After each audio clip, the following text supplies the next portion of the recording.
Hello everyone, my self सपना शारदा। आज मैं आप सबको संज्ञा के बारे में बताऊंगी। संज्ञा, जिसे हम इंग्लिश में नाउन कहते हैं, मैं आपको इसके बारे में बताऊंगी। इससे पहले वाली वीडियो में मैंने आपको वर्ण और शब्द के बारे में बताया था। उसका लिंक कमेंट बॉक्स और डिस्क्रिप्शन दोनों में दिया गया है। आज मैं आपको संज्ञा के बारे में बताने जा रही हूँ।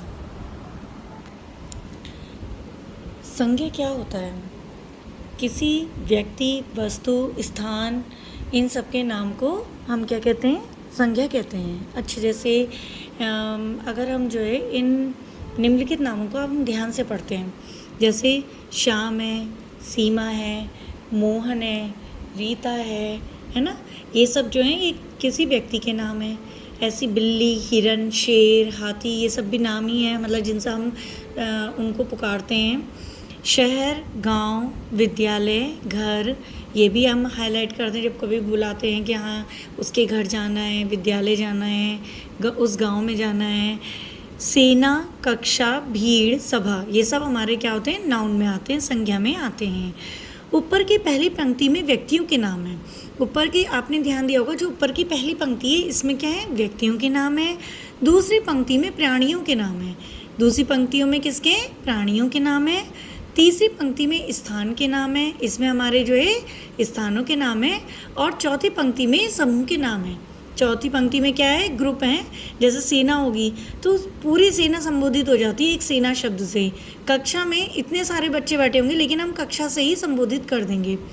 भीड़, भीड़ में कितने सारे लोग होंगे, है ना। ऐसी सभा, सभा में भी बहुत सारे लोग होंगे। तो इसमें क्या है? चौथी पंक्ति में ये समूह के नाम लिखे गए हैं। इनको, समूह के नामों को ऐसे संबोधित करते हैं। तो ये सब हमारे क्या है? संज्ञा हैं। तो इससे हमारा क्या स्पष्ट हो रहा है? किसी व्यक्ति, वस्तु, स्थान, जाति और गुण के नाम को, गुण मतलब भाव, है ना, तो इसके नाम को हम क्या कहते हैं? संज्ञा कहते हैं। तो संज्ञा किसे कहते हैं? किसी व्यक्ति, वस्तु, स्थान, जाति और भाव के नाम को संज्ञा कहते हैं। इसी तरह क्या होता है? भाव, गुण और दशा के भी नाम होते हैं। इसी तरह भाव, गुण, दशा आदि के भी नाम होते हैं। जैसे ये फूल की सुंदरता, जैसे कोई सुंदर दिख रहा है फूल, तो उसकी जो सुंदरता है। रस्सी की लंबाई, कोई रस्सी लंबी है तो उसकी जो लंबाई है।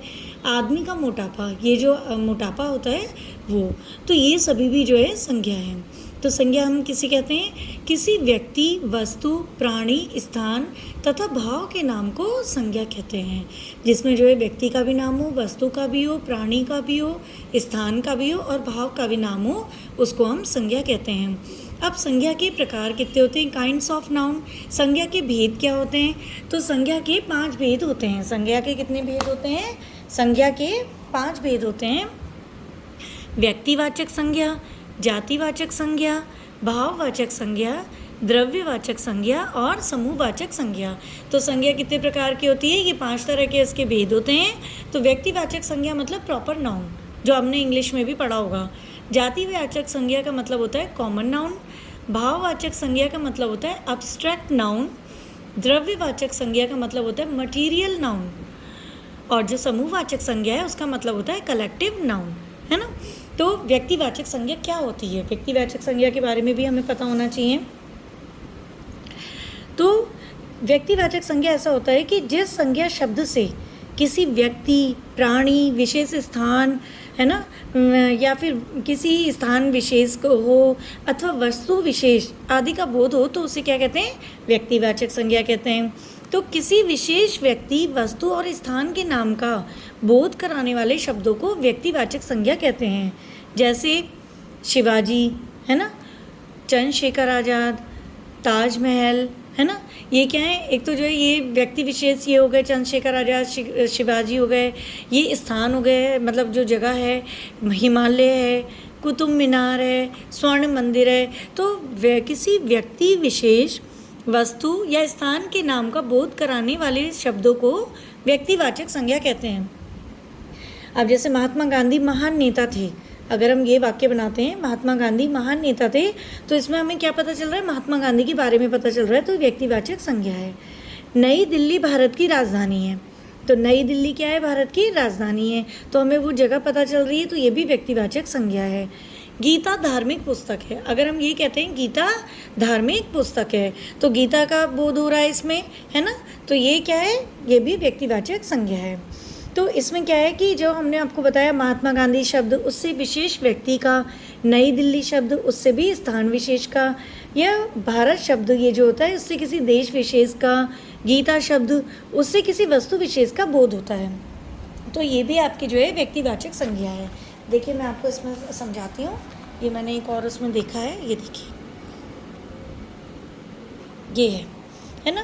तो जैसे व्यक्तिवाचक संज्ञा हमारी क्या होती है कि जैसे मैंने अभी आपको बताया, किसी संज्ञा शब्द से किसी व्यक्ति, प्राणी, विशेष स्थान अथवा वस्तु विशेष का बोध होता है, उसे व्यक्तिवाचक संज्ञा कहते हैं। महात्मा गांधी महान नेता थे, नई दिल्ली भारत की राजधानी है, गीता धार्मिक पुस्तक है। तो क्या हुआ? महात्मा गांधी शब्द से किसी विशेष व्यक्ति विशेष का, नई दिल्ली शब्द से किसी स्थान विशेष का, भारत शब्द से किसी देश विशेष का, और गीता शब्द से किसी वस्तु विशेष का बोध होता है ना? इससे हमें नई, उनका जो है विशेष जो उनकी वो है उसका बोध हो रहा है। इसलिए महात्मा गांधी, नई दिल्ली, भारत और गीता क्या है? व्यक्तिवाचक संज्ञाएं हैं। ठीक है ना? अब आता है हमारा, क्या आता है इसके बाद? जातिवाचक संज्ञा। तो जातिवाचक संज्ञा क्या होती है?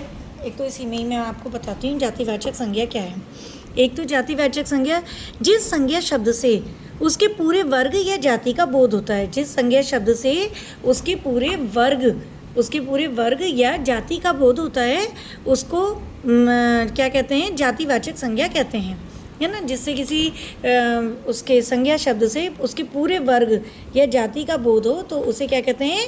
जातिवाचक संज्ञा कहते हैं। तो गाय और बकरी दूध देने वाले पशु हैं, ये सबको पता है ना?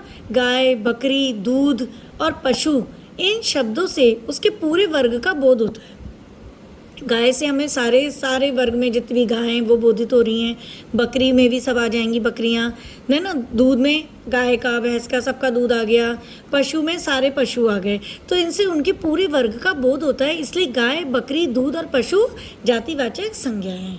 वो क्या है? जातिवाचक संज्ञा। अब मैं आपको दूसरे उसमें भी थोड़ा समझाती हूँ जिससे कि और अच्छे से आपको समझ में आ जाए। देखिए, जातिवाचक संज्ञा, जिन शब्दों से वस्तु और प्राणियों की पूरी जाति का बोध होता है उन्हें जातिवाचक संज्ञा कहते हैं। जिनसे हमारे को क्या होता है? जिन शब्दों से वस्तु अथवा प्राणियों की पूरी जाति का बोध होता है उसको जातिवाचक संज्ञा कहते हैं। जैसे पक्षी, लड़का, पुस्तक, नदी। अब जैसे पक्षी शब्द है, पक्षी से हमें सारे पक्षियों का पता चल गया, लड़के में सारे लड़के आ गए, पुस्तक में सब तरह की पुस्तकें आ गई, और नदी में हमारे जो है सब तरह की नदियाँ आ गई। तो व्यक्तिवाचक संज्ञा शब्द किसी का नाम का ही बोध कराते हैं। मतलब ये जो व्यक्तिवाचक संज्ञा हैं वो किसी के नाम का बोध कराते हैं, और इसके विपरीत जातिवाचक संज्ञा जो होती है वो संपूर्ण जाति का बोध कराती है। वो क्या कराते हैं? संपूर्ण जाति का बोध कराते हैं।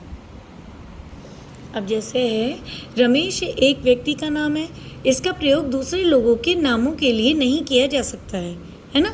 वो एक व्यक्ति विशेष का नाम है, तो उसको हम दूसरे लोगों के नाम में नहीं लगा सकते। किंतु लड़का संपूर्ण जाति का बोध कराता है, इसका प्रयोग किसी भी लड़के के लिए किया जा सकता है। ये जो संपूर्ण जाति का बोध करा रहा है, तो उसको हम किसी भी लड़के के लिए उसको प्रयोग कर सकते हैं। भाववाचक संज्ञा क्या होती है? भाववाचक संज्ञा तो किसी प्राणी, वस्तु या स्थान के गुण, दोष, अवस्था अथवा भाव के नाम को भाववाचक संज्ञा कहते हैं। किसी प्राणी को, जो कोई प्राणी है, वस्तु या स्थान का गुण, उसका कोई गुण हो या दोष हो, मतलब कोई अच्छाई है या बुराई है, अवस्था, उसकी क्या अवस्था है, अथवा भाव के नाम को भाववाचक संज्ञा कहते हैं। भाव का नाम मतलब कि कोई फीलिंग होती है जैसे, तो उसको क्या कहते हैं? भाववाचक संज्ञा कहते हैं। जैसे अंगूरों में मिठास है, तो ये इसका क्या है? गुण है ना? किसी भी चीज़ का गुण है, तो अंगूरों में मिठास है, अंगूर मीठे हैं। शाम की लंबाई राम से अधिक है, तो ये क्या है? शाम की लंबाई जो है राम से अधिक है, तो इसमें उन्होंने बताया अवस्था के, हाँ देखो इसका जो है ये ज़्यादा लंबा है, तो ये एक तरह से गुण दोष वाली चीज़ें भी इसमें आ गई हैं कि ये देखो वो ज़्यादा लंबा है, वो छोटा है। तो शाम की लंबाई, तो लंबाई शब्द क्या हो गया? भाववाचक संज्ञा हो गया। राणा प्रताप की वीरता सराहनीय है।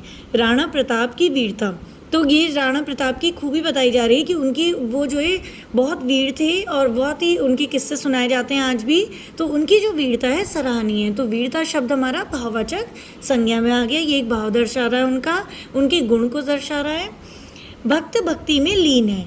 भक्त हमारा जो है भक्ति में लीन है। तो भक्त क्या कर रहा है? भक्ति कर रहा है।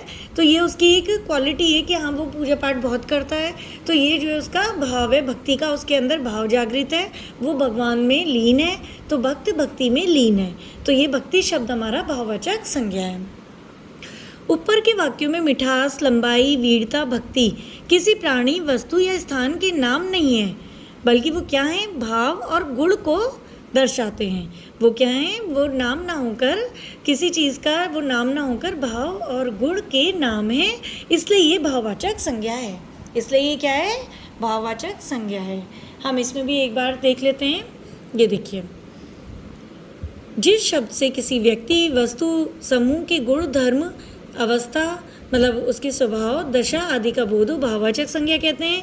बगीचे में हरियाली छाई है, आम में मिठास है, शिवाजी की वीरता जग प्रसिद्ध है। तो इसमें हरियाली शब्द से बगीचे के गुण का पता चल रहा है ना, कि बगीचे में हरियाली छाई है, तो इससे गुण, बगीचे की क्वालिटी पता चल रही है। मिठास से आम का गुण पता चल रहा है। वीरता शब्द से शिवाजी का गुण पता चल रहा है। तो इसलिए हरियाली, मिठास और वीरता जो है भाववाचक संज्ञा है। ठीक है ना। तो ये आपको समझ में आ गया होगा कि भाववाचक संज्ञा क्या है। अब उसके बाद हमारा आता है द्रव्यवाचक संज्ञा। ये द्रव्यवाचक संज्ञा हमारा, ये इसके बाद आता है जिन संज्ञा शब्दों से किसी पदार्थ या धातु के नाम का बोध हो, है ना। जिन संज्ञा शब्दों से किसी पदार्थ या धातु, मैंने आपको बताया था ना मटीरियल नाउन करके, तो वो क्या है? उससे मटीरियल में मतलब आपको पता चलेगा। जिन संज्ञा शब्दों से किसी पदार्थ या धातु के नाम का बोध हो, उन्हें द्रव्यवाचक संज्ञा कहते हैं। जैसे सोना, चांदी, दूध, दही, चावल, गेहूँ, इनसे हमें क्या पता चल रहा है? पदार्थ का पता चल रहा है या फिर धातु का, दोनों चीज़ हो सकती हैं। तो जिन संज्ञा शब्दों से किसी पदार्थ या धातु के नाम का बोध होता है, उन्हें हम क्या कहते हैं? द्रव्यवाचक संज्ञा कहते हैं। जैसे सोना, चांदी, दूध, दही, चावल, गेहूँ, ये सब हमारे इसमें आते हैं। अब समूहवाचक संज्ञा क्या होते हैं? जिन शब्दों से समूह, समुदाय या झुंड के नाम का बोध हो। जिन शब्दों से समूह, समुदाय या झुंड के नाम का बोध हो, उन्हें समूहवाचक संज्ञा कहते हैं। जैसे सेना, ये एक अपने आप में वो जो है समूह होता है। भीड़, ये भी अपने आप में बहुत सारे लोग एक साथ होते हैं ना। दल में भी ग्रुप हुआ एक तरह का, और सभा में भी कितने सारे लोग बैठे होते हैं। तो ये सेना, भीड़, दल, सभा आदि ये सब जो हमारे समूहवाचक संज्ञा के उदाहरण हैं। कुछ विद्वान द्रव्यवाचक और समूहवाचक संज्ञा को जातिवाचक संज्ञा के रूप में ही मान्यता देते हैं। उनका कहना है कि जैसे सेना है, उससे सबका पता चल जाता है, तो कुछ लोग जो है द्रव्यवाचक और समूहवाचक संज्ञा को क्या कहते हैं? जातिवाचक संज्ञा के नाम के अंदर ही मानते हैं कि इसमें भी हमारे एक से सबका पता चल जाएगा। भाववाचक संज्ञा शब्दों की रचना। अब ये मेन चीज़ है जो नोटिस करने को कही गई है। भाववाचक संज्ञा शब्द की रचना। भाववाचक संज्ञा शब्दों का निर्माण मुख्य रूप से जातिवाचक संज्ञा, सर्वनाम, विशेषण और क्रिया शब्दों से होता है। तो ये भाववाचक जो संज्ञा शब्द हैं, उनका निर्माण कैसे होता है? जातिवाचक संज्ञा, सर्वनाम, है ना, जातिवाचक संज्ञा से होता है, सर्वनाम से भी होता है, विशेषण से भी होता है, क्रिया शब्दों से होता है। अब ये कैसे होता है, ये मैं आपको अब आगे बताने जा रही हूँ। जातिवाचक संज्ञा से, जैसे ये जातिवाचक है ना, तो इनसे हमारे कैसे भाववाचक संज्ञा शब्दों की रचना होती है, भाववाचक कैसे बनते हैं, तो ये हमें पता होना चाहिए। तो दोस्त से ये जाति का बोध हो रहा है। मानव से भी, ठग से, सब तरह के ठग एक ही उसमें आएंगे कैटेगरी में। बच्चों में सब बच्चे आ जाएंगे, शत्रु में सारे शत्रु आ जाएंगे, वीर में सब वीर आ जाएंगे, सुंदर में सारे सुंदर आ जाएंगे, मतलब जो भी सब ब्यूटीफुल होंगे, हैंडसम होंगे, सब आ जाएंगे। और नीच में सबका मतलब एक वो हो गया कि बहुत नीच है, तो ये सारे नीच जो बेकार लोग होते हैं वो आ जाएंगे। तो अब इससे हमारे भाववाचक कैसे बनता है? तो भाववाचक संज्ञा कैसे बनती है? दोस्त से बनता है दोस्ती, मानव से बनता है मानवता, ठग से बनता है ठगी। जैसे सोहन बहुत बड़ा ठगी है, तो सोहन की क्वालिटी पता चल रही है ना कि वो ठगी है, वो सबको ठगता है, तो वो अपने आप में उसका भाववाचक संज्ञा है ना। अब बच्चा, उसका बचपन जो होता है वो भाववाचक संज्ञा है। शत्रु की शत्रुता, वीर की वीरता, वीरता हमारी जो है भाववाचक में आएगी। क्वालिटी हो गई ना ये, सुंदर की सुंदरता, और नीच की नीचता, ये सब हमारे क्या आ जाएंगे, भाववाचक संज्ञा में आ जाएंगे। इनसे ही ये वर्ड बन जाते हैं। अब दूसरा हमारा लाइन क्या है कि राष्ट्र, राष्ट्र से जो है सब देशों का पता चल रहा है ना। तरुण है, तरुण, बूढ़ा, बूढ़ा भी हमारा वही हो गया। दास, चोर, लड़का, कुरूप और कठोर, इनसे हमारे भाववाचक कैसे बनते हैं, राष्ट्र से राष्ट्रीयता बनती है, तरुण से तरुणाई बनती है, बूढ़ा बुढ़ापा हो गया उसका, दास से दास्यता हो गया, और चोर से चोरी हो गया, है ना। कि अब है लड़का, लड़का से लड़कपन हो गया, कुरूप से कुरूपता हो गई, और कठोर से कठोरता। तो ये जो है जातिवाचक शब्दों से हमारे भाववाचक बन गए हैं। भाववाचक संज्ञा हमारी जो है इन्हीं से ही बन जाती है।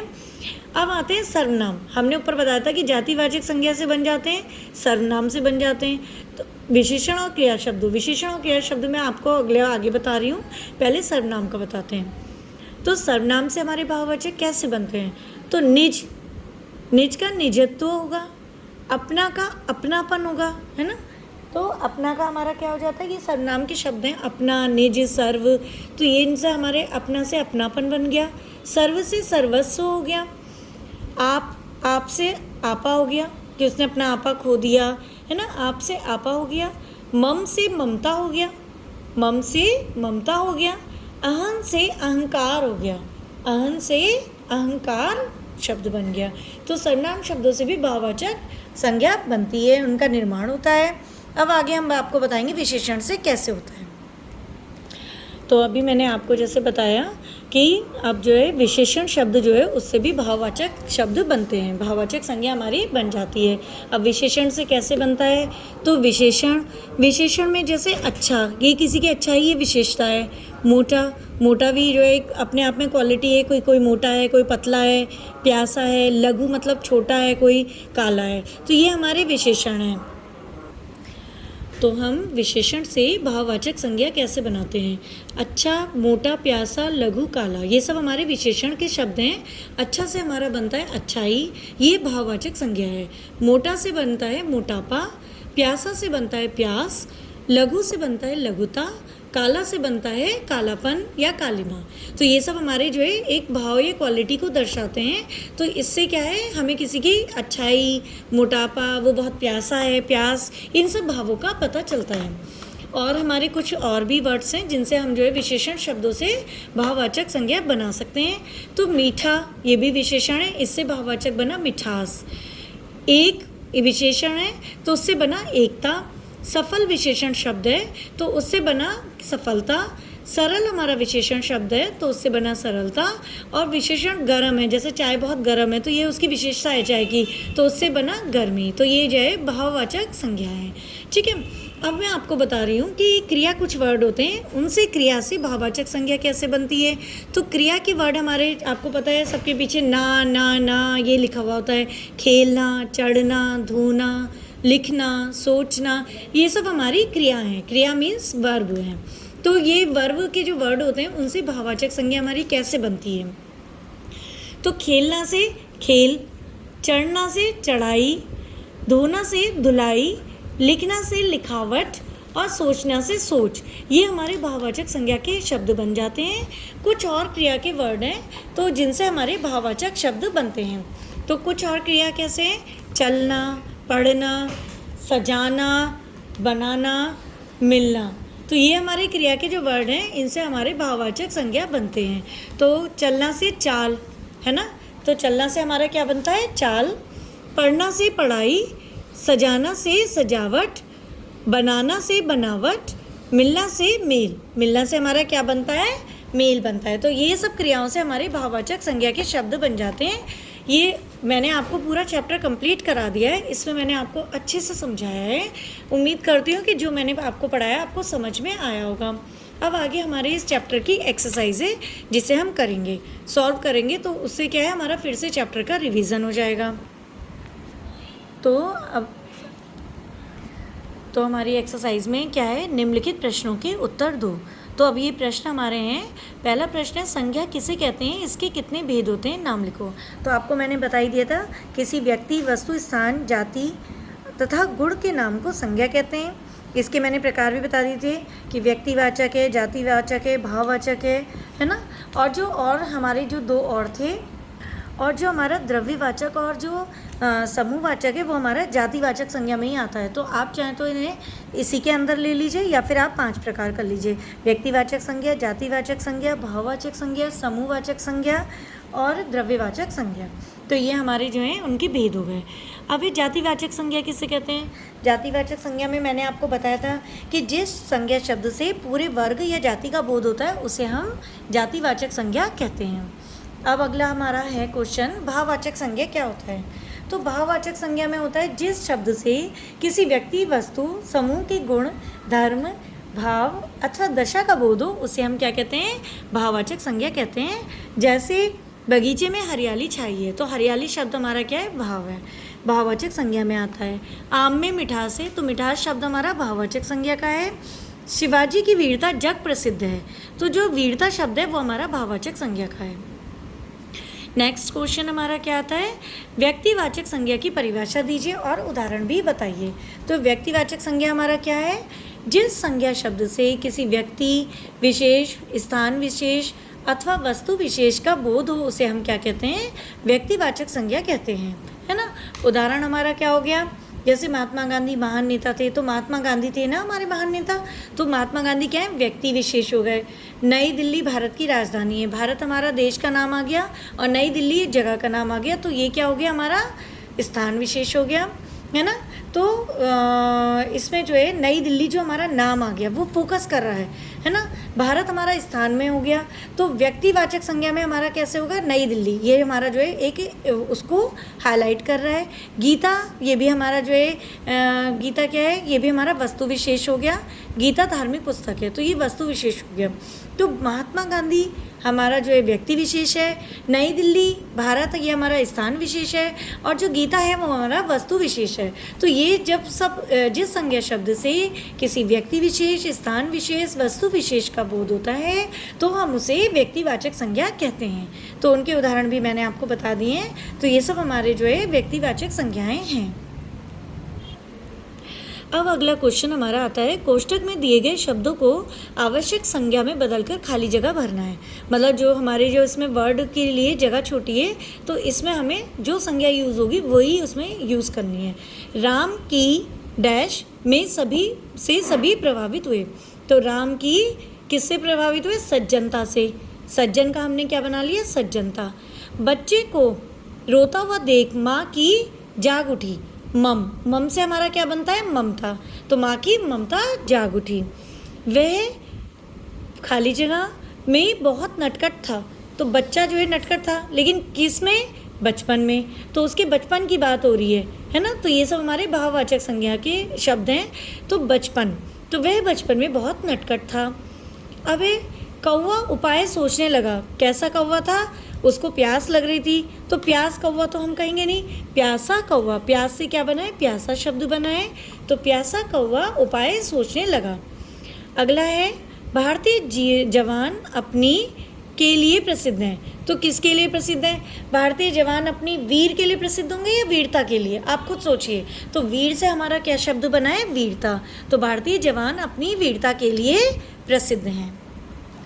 अब हमारा क्वेश्चन है, निम्नलिखित शब्दों से भाववाचक संज्ञा बनाओ। अब ये शब्द दिए गए हैं, इनसे हमें क्या बनाना है? भाववाचक संज्ञा। तो हम पीछे पढ़ चुके हैं। मानव से क्या बनेगा? मानवता। ठग से ठगी बनेगा। बूढ़ा से बुढ़ापा। बच्चा से बचपन। और मोटा से मोटापा। ये तो अब तक इतने अच्छे से समझ चुके हैं हम लोग कि ये जो है हमारे लिए बहुत ईजी हो गए हैं, अब टफ नहीं है ये। अब अगला क्वेश्चन हमारा है, निम्नलिखित संज्ञा शब्दों के सामने उनके भेद लिखो, है ना। तो ये जो है किस तरह की संज्ञा है ये बताना है। तो वीरता हमारा जो है एक भाव बताता है, तो वीरता जो है भाववाचक संज्ञा है, तो हमने लिख दिया भाववाचक संज्ञा। अब हिमालय ये जो है किसी क्या है? व्यक्ति विशेष, वस्तु विशेष, या कोई जो है मतलब नाम होता है, तो ये जो है व्यक्तिवाचक संज्ञा हो गया। पक्षी हमारा क्या हुआ? ये पूरे समूह को, जाति को दर्शाता है, इससे पूरी जाति का पता चलता है, तो पक्षी हमारा जातिवाचक संज्ञा हो गया। दूध से हमें किसी मटेरियल द्रव्य का पता चल रहा है, तो ये हमारा द्रव्यवाचक संज्ञा हो गया। और कक्षा से हमें एक समूह का बोध हो रहा है, सभा होती है, कक्षा होती है, इनसे हमें समूह का बोध होता है, तो ये हमारा समूहवाचक संज्ञा हो गया। तो इतना आपको क्लियर हो गया होगा। अब इसके बाद हमारा अगला क्वेश्चन आता है, निम्नलिखित प्रश्नों के सही विकल्प पर सही का चिन्ह लगाओ। तो पहला क्या है, कौन सा शब्द इस संज्ञा भेद का नहीं है, कौन सा शब्द हमारा संज्ञा भेद का नहीं है। तो मानवता, कठोरता, ताजमहल, तरुणाई। अब आप देखो ये तीनों तो जो है एक से हैं, है ना, लेकिन जो हमारा ये है ये हमारा अलग है। मतलब ये सब तो समान है लेकिन ये थोड़ा अलग है, ये हमारा किसी एक उसका नाम है, ये हमारी भाववाचक संज्ञा है और ये हमारी किसी जगह का नाम हो गया, तो ये अलग है हमारा। दूसरा क्वेश्चन है, इनमें से कौन सा शब्द अलग है, इनमें से कौन सा शब्द अलग है। तो मोहन, सोहन, लड़का, शिवाजी। आप देख रहे हैं कि मोहन व्यक्ति विशेष का नाम है, ये भी जो है सोहन भी वही है, शिवाजी भी हमारा जो है व्यक्ति विशेष का नाम है, लेकिन लड़का ये सारे लड़कों की जाति को बोध करता है, तो ये जातिवाचक संज्ञा का उदाहरण है, तो ये हमारा अलग है, तो इसका आंसर हमारा लड़का होगा। अगला क्वेश्चन हमारा आता है, अगला क्वेश्चन हमारा क्या है कि कौन युग्म गलत है, कौन सा जोड़ा हमारा गलत है। युग्म मतलब होता है जोड़ा, तो कौन सा जोड़ा हमारा गलत है। अपना, अपनत्व, मम, माता, लिखना, लिखावट, दोस्त, दोस्ती। तो आपको पता है दोस्त से दोस्ती शब्द बनता है, लिखना से लिखावट बनता है, अपना से अपनत्व बनता है, और मम से ममता बनना चाहिए था, लेकिन यहाँ पर हमें क्या दे रखा है, माता, तो ये गलत है। तो इसलिए इसका आंसर ये वाला होगा कि मम माता वाला हमारा जो है आंसर होगा इसका।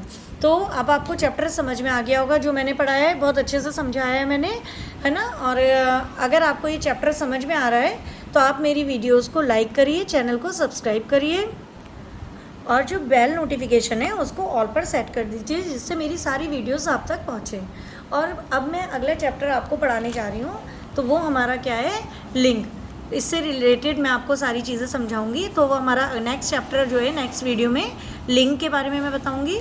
और इसमें जो मैंने आपको बताया है तो ये आपको पूरी तरह से समझ में आ गया होगा, उम्मीद करती हूँ, है ना। तो इसको आप वीडियोस को बहुत अच्छे से पूरा वीडियो देखिए। पूरा वीडियो आप जब पढ़ेंगे तो आपका जो है पूरा चैप्टर कंप्लीट हो जाएगा। आपको सारी चीज़ें इससे रिलेटेड जो भी प्रॉब्लम है वो सॉर्ट आउट हो जाएंगी। उसके बाद मैंने एक्सरसाइज भी कराई है, वो भी आपकी क्लियर हो जाएगी। अब इसके नेक्स्ट वीडियो में मैं आपको लिंग के बारे में बताऊँगी।